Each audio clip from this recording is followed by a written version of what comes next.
Welcome back to part 2 of the lesson on project peer reviews here on the Project Management PrepCast, where you can find out how to learn more about your project's performance. I'm your instructor, Cornelius Fichtner. Part 1 covered higher level information about peer reviews, such as what a peer review is, the types of peer project reviews, and their benefits. Here in part 2, we discussed the details of what is done in a review, including the format of the reviews, what they cover, and some of the challenges that they encounter. No need to review any longer. It's best to get into the details. We've seen in part 1 how peer reviews can differ in level of formality based on the type of review, but they can change by domain or organization too. A peer review can be very casual and more like having a colleague taking a look to see if you are on track with your project management responsibilities. It can be an informal conversation or meeting where you jot down some notes and your reviewer is not required to fill out or file a formal report. On the other hand, a peer project review, especially audits, can follow a very rigid and formal procedure in terms of who should be there, how it is conducted, and how its findings and recommendations are documented. When it is more formal, it is also likely there are more serious consequences. Peer review findings may impact performance bonuses for a project manager, or it could affect the project's fate, perhaps determine its funding, or whether or not a project is to be cancelled. I have a friend who does audits and health checks for a living. Just the template that he uses before any data is entered is 9 pages long and covers nearly 30 aspects of the project. The final report can be dozens of pages of identified problems and proposed corrective actions. Peer reviews can be anywhere on the range from totally transparent to totally anonymous. Peer reviews are often very transparent. The project manager requesting the review knows who said what, as it is useful to have an interaction and discussion among the project manager and the reviewers. Some reviews are semi-transparent. This is often the case in health checks and audits.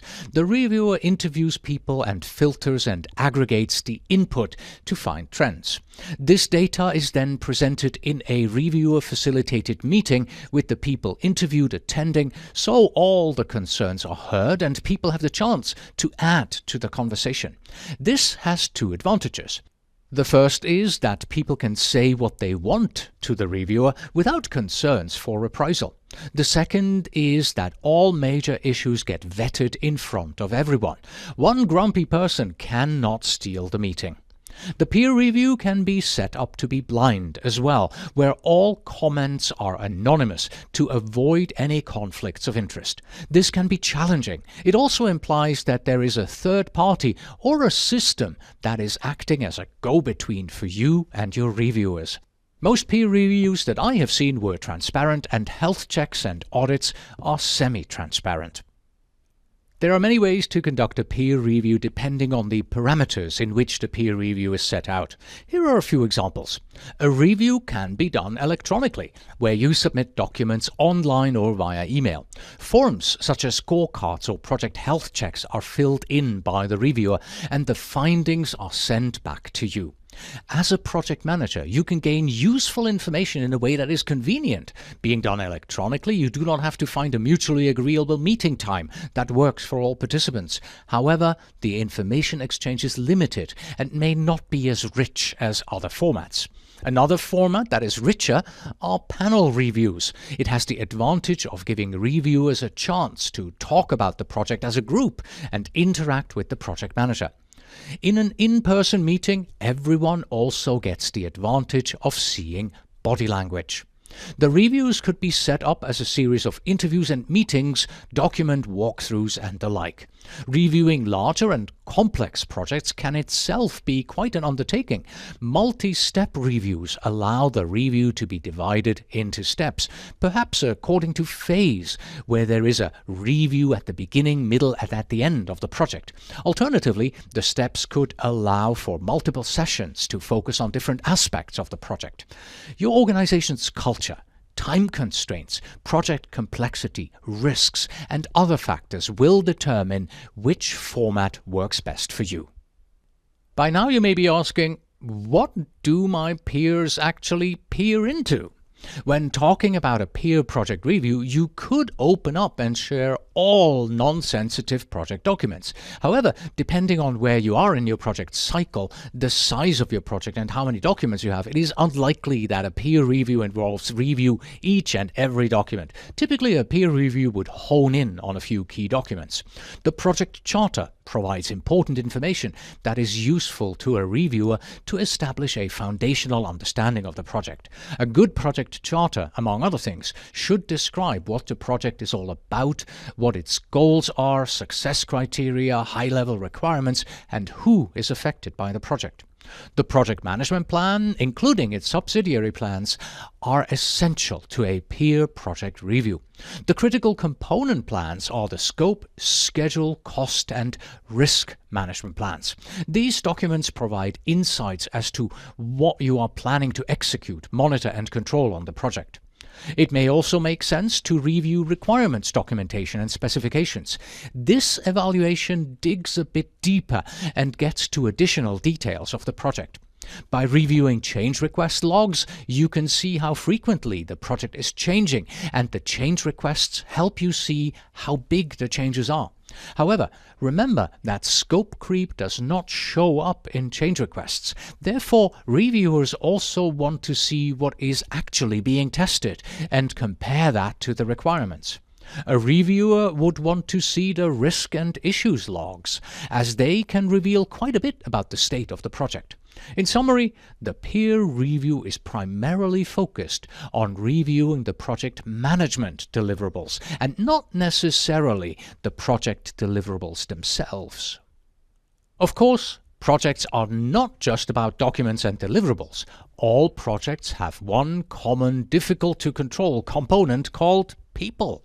They can cause all sorts of havoc on a project. A reviewer likely wants to have some key project team members involved. These could be architects, team leads, or the like. If your reviewer does not suggest it, then you should recommend that she meet with your project's executive sponsor without you in the room. This can provide a significant amount of information about the differences between you and your sponsor's view. There might be other influential stakeholders that the reviewer may want to talk to. You may need to carve out some time to communicate with your stakeholders to explain the reason for the peer review so they are not caught off guard by a meeting request. Sometimes with internal projects, a reviewer wants to talk to your customer, but as I said in part 1 of this lesson, be careful with this. It can send the wrong message. Every peer review is different, so expect the unexpected. The steps in a peer review can vary depending on the format, level of formality, and who participates. But assuming you have a panel-style review that is conducted as a face-to-face meeting, here are some steps that are usually taking place. First, you would distribute or provide reviewers access to the project documents with plenty of lead time. These include the documents that we just mentioned, that is, the project charter, project management plan, and so on. You need to help coordinate one or more meetings where you, as the product manager, conduct a walkthrough of your documents, and the reviewers can discuss and ask you about project details such as scope, risk, cost, or schedule. The information gathered from the peer review should be managed, including taking notes and minutes. Reviewers may verbally articulate their feedback or provide this to you in writing. You might plan on having a professional facilitator, note-taker, or both in the meeting so that you can participate and pay more attention to the content of the meeting than its flow. More importantly, you are responsible for any follow-up actions that are a result of the review and implementing appropriate recommendations. The project peer review isn't just about going through pages and pages of project documentation. It's about the dialogue with you and others associated with the project. Here are a few examples of questions that you should know how to answer. Note that these questions are not listed in any particular order, and you cannot anticipate every question. These are just the common ones. Probably the first question you are asked is whether the project is on track. If the project is not on track, what are the main reasons for it being off track, and what steps are being taken to get it back on track? You may also be asked whether the appropriate tools and templates are being used and whether they are being used properly. How often do you conduct a risk review and update the issue log is surely of interest. Questions also try to determine how changes to scope are handled and if there is a possibility for scope creep. These are the items that, as a project manager, you should have a complete answer for. There are, however, some questions that you may not know the answer to, even if you think you do. These are very critical questions and should be answered carefully. When each is asked, you might want to think, could we have missed something? How do I know if I missed someone or something? For example, are all changes going through proper integrated change control channels and steps? Have all stakeholders been identified? Have scope, objectives and cost been fully communicated to the stakeholders? How aligned is the project to the objectives set in the project charter? How about corporate goal alignment? Are all documents complete? Are any major requirements missing? Are all key elements of the project plan included? These can be hard questions, as something could be overlooked. I have heard about projects where the project manager was very thorough, but one of the team members was adding scope around the change control process to earn brownie points with the customer. Another where a developer was secretly dating the customer. You can see from the questions I just mentioned that typically a peer reviewer is focusing on finding gaps. For instance, a lack of compliance with organizational policies and processes. If the reviewers are also knowledgeable about regulatory requirements or other industry and project management best practices, then the review can also include looking into adherence with those items. The focus on how complete the project is based on its current stage. You may have completely missed a scope item. For example, you may have been so focused on building a new application that you failed to account for training its users. Reviewers examine the correctness of the information. Simple items such as whether the numbers add up or whether the team is using the templates properly. Coordination and collaboration are also important. What do I mean by this? Perhaps another project is facing the same project challenges and perhaps the two projects could collaborate towards a solution. All the project reviewers might identify where others in the organization or experts could have been involved to provide the proper guidance. For example, if there were usability gurus in the organization and the project is designing a user interface, were they consulted? There are other areas that reviewers look at that do not start with the letter C, but they are just as important. Reviewers check to see that certain activities have taken place and that progress on particular items is being made. For example, a well-run project should conduct regular risk reviews and have a risk register. Also, if your project is divided into stages or phases, separated by gates, it should not be able to proceed past the gate until it has met all the criteria or provided the prerequisite deliverables. Remember, the peer review is not a stakeholder or sponsor meeting where you are talking about project status.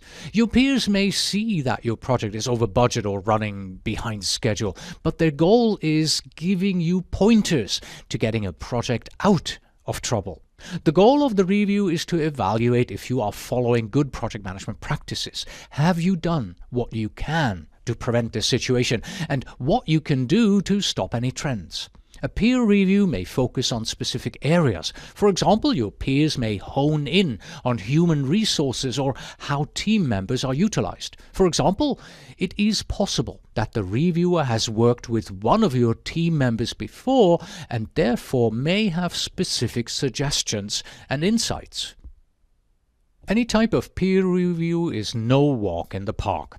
Part of the challenges of peer reviews is the lack of the right perspective. Therefore, I want to list out some of the pros and cons. We start with a negative depiction of peer reviews. Despite it being handled by peers, there is the potential for fear and trepidation when your project is under scrutiny. The fear lies on both sides. Therefore, a reviewer may not want to provide negative criticism and might soften or sugarcoat the message. In some situations, the peer review can serve to attribute blame. For example, a project manager may request a peer review prior to taking over an ongoing project. Then any project management issues he is inheriting on a project can be identified. However, you can adapt to counteract these challenges. First, you and the reviewers should keep in mind that a peer review is about constructive feedback. It is not personal. You should focus on the facts, information, and issues and gear yourself toward finding solutions. It is important for you to be honest, fair, ethical, and trust in the peer review process. Do not purposefully omit or hide certain aspects of what you have done just because it might paint you in a negative light. If you don't have peer review process in your organization, encourage the peer review culture. Perhaps you can suggest this to your PMO or simply work with another project manager to review each other's projects. There are yet more perspectives on peer reviews. Here's another set of challenges that people, including peer review participants, have as objections to peer reviews. A peer review takes time. The project manager as well as reviewers are being taken away from managing projects. If not handled properly, a peer review can become an exercise of merely checking the boxes, where all involved are physically present to say that they were there and the peer review was conducted, but where they do not take the time to study what the project is doing well and how it can be improved. It may focus on trivial matters, perhaps cosmetic issues of formatting of documents, which may not have much bearing on project success. There are ways that you and other peer review participants can adapt to such negativity. A peer review should be viewed as a reality check. First, you want the peer review to answer the basics of, can I make this project more likely to succeed? In other words, focus on the project's actions that are relevant and substantial to its success. Therefore, organizations should be careful to implement a peer review format and process that is appropriate for the project. You don't want a peer review process that is overly cumbersome or an exercise of soulless ticking of checkboxes. The final suggestion is for you to see the peer review as an opportunity rather than a waste of time. Take the opportunity to step back, reflect, get the feedback and collective advice on how you can be a better project manager. If you were told today that your project was going to go through a peer review, there are a number of tips you should heed. The first tip is to spend some time preparing for the peer review.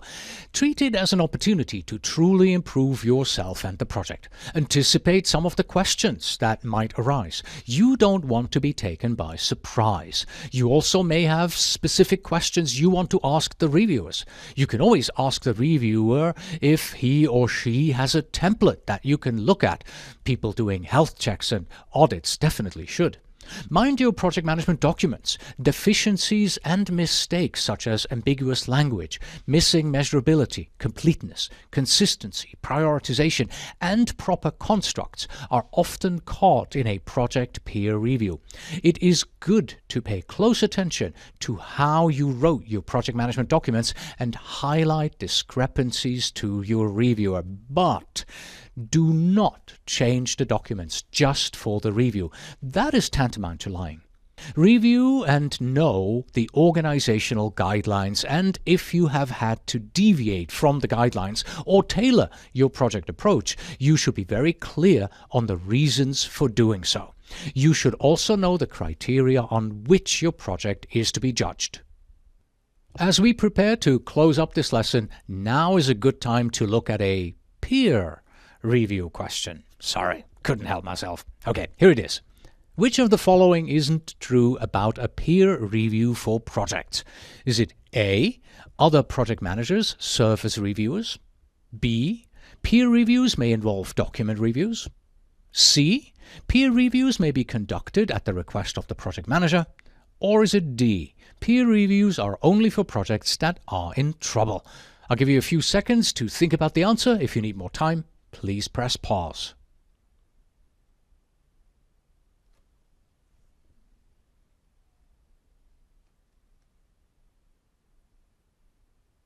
The correct answer is, of course, D. Peer reviews can be held for all sorts of projects, and therefore it is not true that it is limited to the projects that are in trouble. For one, you may not know that the project is in trouble or headed for trouble prior to the peer review. But yes, a peer review can be very beneficial to the projects which are in trouble, so that reviewers can make recommendations to get the project back on track. Wow, who knew that there would be so much to learn about project peer reviews? Here are some key takeaways you should have picked up from this lesson. A peer project review is a technique where one or more reviewers can help you identify areas of strength and weakness on how a project is being managed. The reviewers can help you figure out how to do things differently and hopefully better. The key to a successful peer review is to have a trusting environment where both project manager and team members, as well as reviewers, feel safe to give and receive constructive criticism and feedback. It is a bit of you reap what you sow in peer project reviews. If you focus only on cosmetic aspects of the project in a review, then you are likely to only get cosmetic improvements. However, the peer review should start by first getting to the heart of the matter and identifying root causes of project issues and weaknesses. Second, you should be able to implement the peer review recommendations, thereby steering the project in the right direction towards project success. With that as a potential outcome from a project peer review, wouldn't you consider the time and effort well spent? That concludes our look at project peer reviews. Until next time.